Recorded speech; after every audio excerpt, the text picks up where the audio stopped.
यहाँहरु सबैलाई म दानियल विष्टको तर्फबाट न्यानो अभिवादन, जय मसीह साथै नमस्कार। सर्वप्रथम परमेश्वरलाई धन्यवाद भएको होस् उहाँको असीमित प्रेम र अनुग्रहको लागि।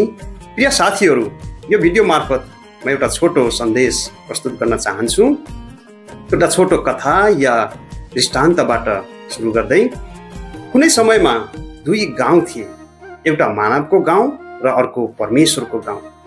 यी दुई गाउँ बीच सुरुमा ठूलो र सुन्दर पुल थियो, जसले गर्दा दुवै गाउँका मानिसहरूलाई एक अर्कासँग भेट गर्न मद्दत गर्थ्यो। तर एक दिन के भयो त भन्दा मानिसहरूले पाप गरे।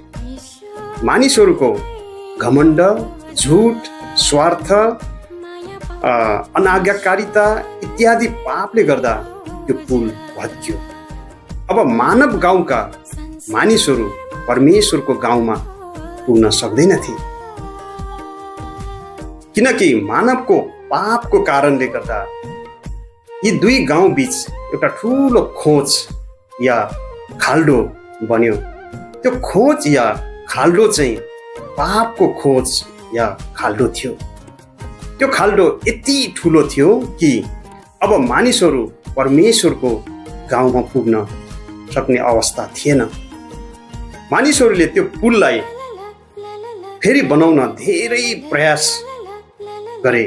कसैले राम्रो काम गरेर पुल बनाउन खोजे, कसैले दान दक्षिणा गरेर प्रयास गरे, कसैले धर्म कर्म गरेर प्रयास गरे, कसैले विभिन्न किसिमका मूर्तिहरू बनाएर पूजा आजा गरेर पुल बनाउन कोसिस गरे, कसैले सृष्टिका थोकहरूलाई पूजा गरेर कोसिस गरे, कसैले जीव जन्तुहरूलाई पूजा गरेर पुल बनाउन कोसिस गरे।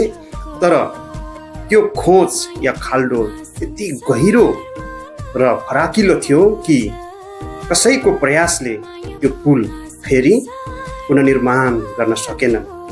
मानिसले आफ्नै प्रयासले त्यो खोज पार गर्न खोजे, तर असफल भए। मानिसहरूको नाजुक र चितलाग्दो अवस्था देखेर परमेश्वरले मानिसहरूलाई अति प्रेम गर्नुभयो। त्यो अवस्थामा येशू ख्रीष्ट आएर क्रुसमा मरेर आफै पुल बनिदिनु भयो, जसले मानिसलाई परमेश्वरसँग फेरि जोडिदिनु भयो। यो कथाबाट हामी यो सिक्न सक्छौँ कि पापले मानिस र परमेश्वर बीच ठूलो खाल्डो बनाएको छ, तर येशू ख्रीष्ट हाम्रो लागि पुल बन्नु भएको छ।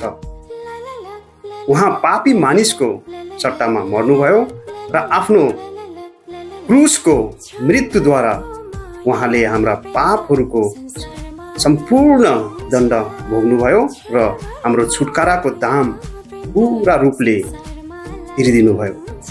उहाँले परमेश्वरका धार्मिक मागहरू पूरा गर्नुभयो। बाइबलमा पहिलो तिमोथीको पुस्तक 2 अध्यायको 5 पदले यसरी भन्छ, परमेश्वर एउटै हुनुहुन्छ। परमेश्वर र मानिसहरूका बीचमा मध्यस्थकर्ता पनि एउटै हुनुहुन्छ, ख्रीष्ट येशू।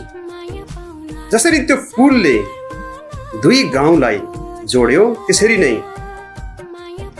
प्रभु येशू मध्यस्थ मिडिएटर हुनुहुन्छ।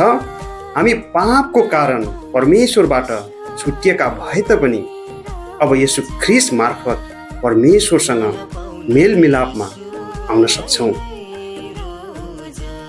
बाइबलमा सुसमाचार यूहन्नाको पुस्तक 14 अध्याय 6 पदमा येशू ख्रीष्टले यसरी भन्नुभयो, बाटो, सत्य र जीवन म नै हुँ, मद्वारा बाहेक कोही पनि पिता कहाँ यानी परमेश्वर कहाँ आउन सक्दैन। सुसमाचार यूहन्ना 14 अध्यायको 6 पदमा।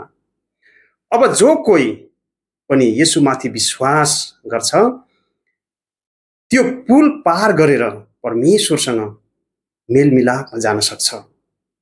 परमेश्वरको नजरमा धर्मी ठहरिने एकमात्र शर्त प्रभु येशू ख्रीष्टमाथि राखिएको विश्वास हो। मानिस विश्वासद्वारा धर्मी ठहरिन्छ र जसले प्रभु येशूलाई विश्वास गर्छ, ऊ त्यो परमेश्वरको गाउँमा जाने योग्य बन्छ। यो वचन सुनाइबाट परमेश्वरले हामी सबैलाई आशिष दिनुभएको होस्।